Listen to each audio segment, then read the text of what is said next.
And seventh one RDA values report, refer values report reading for vitamin D and calcium, explain relationship అని కనుక చూసుకుంటే, so మనకి RDA values ప్రకారం vitamin D అనేది 600 international units ఉండాలి.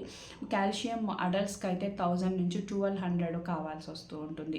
So ఈ report value ప్రకారం మనకు విటమిన్ డి అనేది లెస్ దాన్ 20 mg ఉంది అనుకోండి డెఫిషియన్సీలో ఉన్నట్లు, ఆర్ గ్రేటర్ దాన్ 30 నుంచి 50 వరకు ఉందనుకోండి బెస్ట్ అనమాట. 50 అబవ్ ఉంటే ఇది చాలా బెస్ట్గా ఉన్నట్లు. అండ్ కాల్షియం సిరం అనేది మనకి 8.5 నుంచి 10.5 mg వరకు నార్మల్లో ఉన్నట్లు. సో దీని యొక్క రిలేషన్ ఇది విటమిన్ డి అండ్ ఈ కాల్షియంకి ఉన్న రిలేషన్ ఏంటి, అండ్ ఈ ఆర్డిఏకి ఉన్న ఏంటి రిలేషన్ అనుకుంటే, సరే మనకు vitamin D and calcium vitamin D and calcium అనేది మనకు అబ్జార్బ్ చేయడంలో చాలా హెల్ప్ చేస్తూ ఉంటుంది. అండ్ ఈ రెండు కనుక కలిసి ఉంది అనుకోండి మనకు బోన్స్ అనేది స్ట్రాంగ్, ఈ రెండు కనుక కలిసి ఉంటే మనకు బోన్స్లో ఒకటి స్ట్రాంగ్ తక్కువగా ఉంటే వీక్ బోన్స్ రిస్క్ వచ్చే ఛాన్సెస్ ఉంటాయి.